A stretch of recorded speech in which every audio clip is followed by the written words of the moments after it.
आज हमारे साथ है इंडियन सिनेमा के एक शानदार अभिनेता राजपाल यादव जी, जिनकी फिल्म भूत बंगला जल्दी रिलीज़ होने वाली है।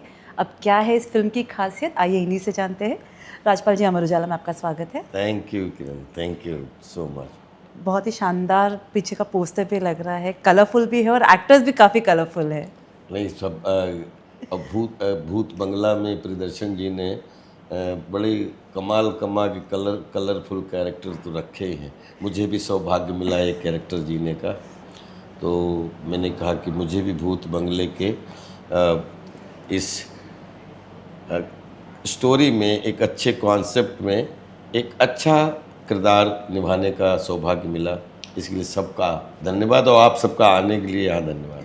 ट्रेलर की झलक जब हम देखते हैं, पहली शुरुआत ही आप ही से ही होती है, फर्स्ट फ्रेम से।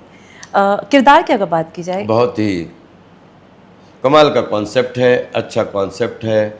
और जैसा कि टाइटल है कि भूत बंगले में, तो हम तो ये कहेंगे कि भूत बंगले में आप सबका स्वागत है। भूत बंगले में आएंगे, अच्छा एक मनोरंजक आपको एक एंटरटेनमेंट हॉरर के रूप में, जो है स्लैपस्टिक कॉमेडी के रूप में, कॉमेडी ऑफ एरर के रूप में, ब्लैक कॉमेडी के रूप में देखने को मिलेगा, आपको अच्छा लगेगा। राजपाल जी, जब हम ट्रेलर देखते हैं तो कहीं ना कहीं झलक नज़र आती है कि पुरानी फिल्मों से कुछ थोड़ा सा झलक दिखने को मिलता है। अगर 2026 की बात की जाए तो ये फिल्म उन फिल्मों से कितना अलग होगा? देखिए, पिछले 100 साल के सिनेमा में सिनेमा की झलक आती है, सिनेमा देख के सिनेमा की झलक आती है। और हर फिल्म जो एक शुक्रवार को आती है वो नई आती है, लेकिन वो सिनेमा बिरादरी की आती है। तो मैं ये कहूँगा बहुत सारी फिल्मों अलग अलग डायमेंशन की करने का मौका मिला, लेकिन एक हॉरर की दुनिया में, हॉरर के युग में, जहाँ पे बहुत सारी हॉरर फिल्मों ने ऑडियंस का प्यार पाया है, तो मुझे लगता है कि भूत बंगले में आके ऑडियंस भूतों के बंगले में भी बहुत एंजॉय करके जाएगी, बहुत कुछ अच्छा ब्लड सर्कुलेशन करके जाएगी। अच्छा, किरदार की बात की जाए, थोड़ा सा हिंट देना चाहोगे कि कितना अलग इस बार आपका किरदार देखने को मिलता है? राजपाल यादव का मतलब किरदार होना तो वो अलग ही मानसिकता का किरदार होगा। हाँ। और प्रियन साहब की जितनी भी फिल्में की हैं उनमें ये किरदार एक अलग मानसिकता का किरदार है। और प्रियन साहब की ये सबसे अच्छी बात कि वो मुझ में कॉर्नर्स के, कॉमन मैन के अलग अलग मानसिकताओं के किरदार अलग फिल्म में अलग किरदार करवाते हैं। इसके लिए मुझे बहुत अच्छा लगता है और ये ट्यूनिंग मुझे और ये विश्वास मुझे बहुत अच्छा लगता है। तो इस बार कौन से कॉमन मैन की कौन सी ऐसे एक दर्द है जो आपके किरदार में नजर आने वाली है? भूत बंगला में भूतों के हर कॉन्फ्लिक्ट आपको नजर में आएंगे। अच्छा, वैसे रियल लाइफ में कभी इन भूत पे या कभी ऐसा हुआ है आपके साथ में कि कोई ऐसा बंगले में आप चले गए, कहीं घर चले गए और जहाँ पे इस तरह का कुछ एहसास हुआ हो रियल लाइफ में? शाहजहांपुर में एक बार हम लोग छोटे छोटे थे, मैंने बताया कि हम 2 लोग जा रहे थे, मैं और एक हमारे छन्नू हम लोग बोलते हैं, जिनके घर में हम रहते थे। वैसे तो उनका नाम ब्रजेश श्रीवास्तव है। हम लोग दोनों छोटे छोटे, कुछ शाम को हल्का हल्का अंधेरा होने लगे था, एक पुलिया पड़ती है, तो पुलिया जैसे क्रॉस कर रहे थे तो अचानक हम दोनों ने एक साथ देखा कि एक बड़ी अजीब सी आकृति चली आ रही है और ऐसे कुछ कर रही है। हम लोग चीख के रियली भागे, तो मुझे पहले लगा ये सपना है। बाद में हमने उनसे पूछा कि ये जो मैंने देखा वही आपने देखा?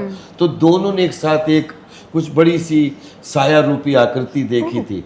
कभी की बात है ये बहुत, हम लोग छोटे छोटे थे, हम मतलब समझो 14 साल के, 14 9th में पढ़ रहे थे, 9-5-14, 100% 14 साल के। उस समय एक अंधेरे में एक ही बार इस तरीके का आवाज़ हुआ और वो दोनों को एक साथ हुआ था। अब पता नहीं वो क्या था, भगवान जाने, लेकिन उससे हम लोगों की चीख निकली थी, हम डरे। और फिर जब हम लोग गए वहाँ कुछ भी नहीं था। तो शूटिंग के दौरान ऐसा कोई किस्सा? शूटिंग के दौरान तो मतलब जितने किस्सा है वो तो उसमें भूतों के किस्से में भूत ही तो भूत ही अपने आप में किस्से। कैसा ऑफ कैमरा ऐसा कुछ किस्सा हो गया जो जब भी भूत बंगले का जिक्र होगा आपको वो हमेशा याद रहेगा? नहीं, ये आई थिंक आप जब फिल्म देखोगे ना तो बहुत सारे ऐसे सीन हैं, बहुत सारे ऐसे, तो आपको जो उसके बारे में बता के मैं उस मज़ा को फीका नहीं करना चाहता, ताकि आप देखें आप खुद उसमें। लेकिन आपको बहुत सारी सीक्वेंसेस ऐसी लगेंगी कि जिसमें आपको हमें करते हुए मज़ा आया और आपको देखने में बहुत मज़ा आएगा। एक्टर्स की बात की जाए अक्षय के साथ में, आई थिंक ये 10 से ज़्यादा फिल्में हो हाँ चुकी हाँ, है बिल्कुल राजपाल जी। बिल्कुल, एकदम अक्षय भाई, परेश भाई, असरानी सर, जितने भी आप ये चेहरे देख रहे हैं, तब्बू जी से लेके सब, बामिका से लेके सब, ये लोगों ने इनके साथ एक फिल्म नहीं कई सारी फिल्मों का एक अलग अलग प्लेटफॉर्म पे काम करने का मौका मिला। और ये सब इतने लेजेंड एक्टर हैं, इनके साथ में एक नहीं कई तरीके से इम्प्रोवाइजेशन करने का मौका मिला। तो इनके साथ में कुछ कंटिन्यूटी टूटी नहीं, इनके साथ तो पिछले 20 साल से कंटिन्यूटी बनी हुई है। जहाँ जहाँ हम सब एक्टिंग करने की जरूरत ही नहीं लगती होगी, राइट? कैमरा चल रहा है, नहीं, बस इस मामले निकल में जाता है। तो कोई चीज़ सरल नहीं है। वो प्रियन जी का इंटरप्रिटेशन है कि वो जब जब इकट्ठा कर देते हैं तो कुछ एक नया अनोखा निकल जाता है और उसमें मज़ा हमें भी आता है और ऑडियंस को भी मज़ा आए, बस ऐसी। ओवर द इयर्स आपके और अक्षय के रिलेशनशिप की अगर बात की जाए, किस तरह से निखरा है? हमारी बॉलीवुड में जितनी भी फिल्में हमने जिस भी लीडिंग एंटरटेनर स्टार के साथ की, एक बार किया तो दूसरी बार मिले, तीसरी बार कोई भी ऐसा स्टार नहीं। पर अक्षय के साथ ऐसी कोई एक बात जो आपने शुरुआती से लेके अब में कोई बदलाव देखा हो, या फिर ऐसा लगा हो कि कोई नहीं, और बॉन्ड बढ़ गई, कोई बदलाव नहीं। और ज्यों ज्यों बोलते हैं अनुभव बढ़ता जाता है, त्यों त्यों एक दूसरे की बॉन्ड और मतलब बढ़ती जाती है। ये हम लोगों की भूख, जैसे 3-4 फिल्में एक साथ हम लोग कर रहे हैं तो फिर लगातार ऐसा लगता है कि कोई फिल्म ही पीछे नहीं की।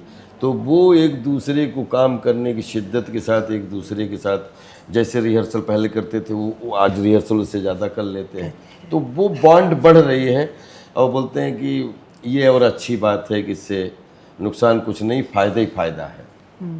क्योंकि क्रिएटिव वर्क आप जब भी करते हो तो आपको हर समय ऑन लाइव रहना पड़ता है। और अक्षय भाई में लाइवनेस कूट कूट के भरी हुई है। जब इतने सारे एक्टर्स एक फिल्म में होता है और एक लिमिटेड टाइम भी होता है, ड्यूरेशन होता है, कई बार ये भी डर होता है कि हमारा सीन कितना कट हो जाता है, कितना एडिट हो जाता है, हमें उतना मौका मिल रहा है कि नहीं मिल रहा है। कभी आपके साथ हुआ है?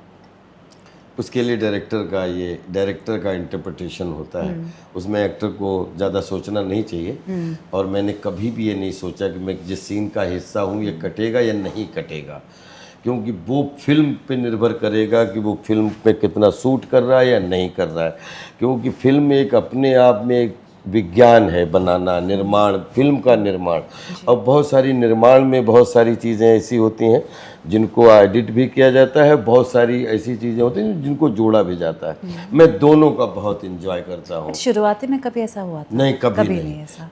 थिएटर से लेके आज तक मैं सौभाग्यशाली हूँ कि जिस सीन में होने का सौभाग्य मिला, उस सीन को निकालने में मुझे तो कोई, लेकिन जिसने भी शूट किया या जिसने भी डायरेक्ट किया है थिएटर में, वो हमसे ज़्यादा हमारे डायरेक्टर्स ने प्यार किया। असरानी सर का आपने भी जिक्र किया, आखिरी फिल्म इनकी थी, कैसा अनुभव रहा? कोई मोमेंट्स, स्पेशल मोमेंट्स उनके साथ का शेयर कर पाए? असरानी साहब के बारे में क्या बताऊं कि आप उनकी फिल्में तो हमने बच्चे से फट्टा टाकीज में हमने उनके डायलॉग्स पे जो है तालियां बजाईं।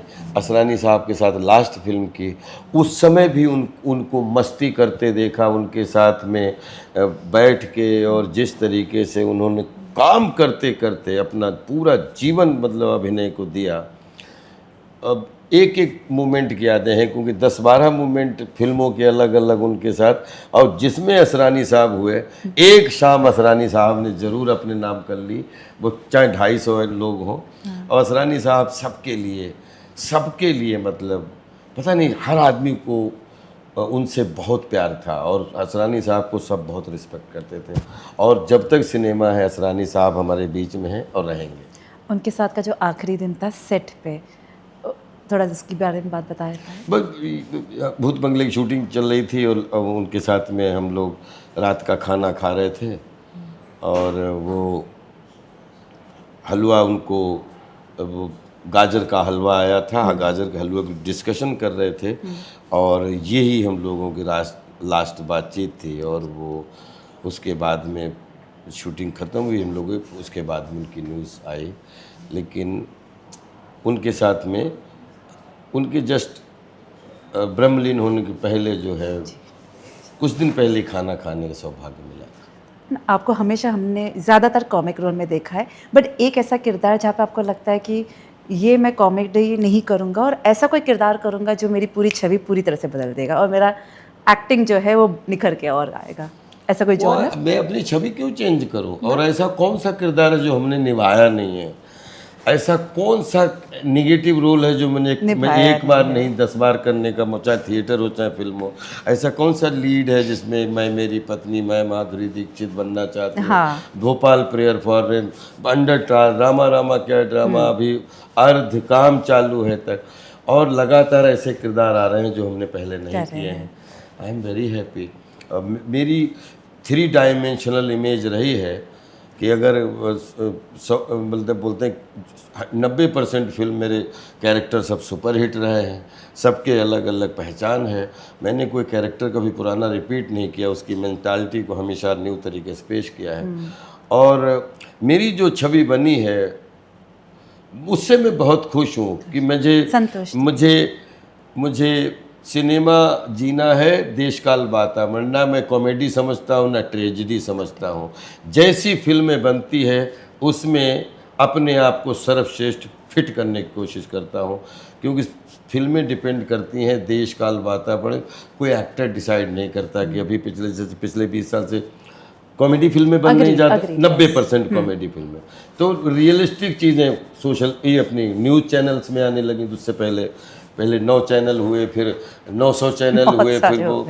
तो आई थिंक शुद्ध रूप से सिनेमा कॉमिक इंटरल्यूड का था और उसमें अपन बहुत अच्छे से हिस्सा है। और जब सीरियस सिनेमा होते हैं उसमें भी अपन बहुत अच्छे से हिस्सा। जब कोई ऐसा नेगेटिव किरदार वाला सिनेमा होता है उसमें भी पास हो गया। मैं बहुत गदगद हूँ, मुझे जो किरदार मिले उनमें अच्छे मार्क्स से पास हुआ। भूत बंगला में भी पूरी ईमानदारी कोशिश किया है कि खूब जनता जनार्दन का एक बार प्यार मिलके नंबर मिल जाए और खूब फिल्म जिस मन से बनाई गई सबको खूब पसंद आए। I am very happy with my image. चलते चलते राजपाल जी, ऐसा कौन सी बात है, ऐसा कौन सा एक लाइन है, थॉट है, करियर में भी उतार चढ़ाव आते हैं, रियल लाइफ में भी कई सारे उतार चढ़ाव है, लेकिन वो चीज़ आपको हमेशा याद रही है और मेक श्योर किया कि मैं कभी दुखी और गिरूंगा नहीं, हमेशा आगे बढ़ता हूं। लाइफ में बीज बनना हमेशा सीखता रहता हूँ। Every day is seed day. अच्छा। अपने आप को रोज़ बीज बनाता हूँ और रोज़ उसमें सीखने की कोशिश करता हूँ कि दरख्त कैसे बनता है। कभी राजपाल जी पे बायोपिक बनेगी या उनकी कहानी के ऊपर कोई फिल्म बनेगी तो मौका मिला तो किसे देखना चाहेंगे राजपाल यादव को प्ले करता हुआ? राजपाल की बायोपिक पढ़ने के पहले राजपाल को पढ़ना पड़ेगा और वो थोड़ा सा कठिन है, क्योंकि तभी 30-40 साल कहानी उसको 2 मिनट में बता पाना बड़ा मुश्किल है। लेकिन राजपाल ने कभी भी आसानी से कुछ आसान किया नहीं है, तो जो भी करेगा या जो भी बनेगी वो चैलेंजिंग ही होगी। Thank you Rajpal ji, thank you so much. Thank you. सब लोग भूत बंगला में आइए और बंगले में इतने चक्कर काटिए, मज़ा आ जाए आपको चक्कर घूम के और चक्कर काट के। भूत बंगला 10 तारीख को आपका इंतज़ार कर रहा है, 10 अप्रैल। Thank you so much. अगर आप ये वीडियो YouTube पर देख रहे हैं तो हमारे चैनल को सब्सक्राइब कर बेल आइकन दबाएं और Facebook पर देख रहे हैं तो हमारे पेज को लाइक करें।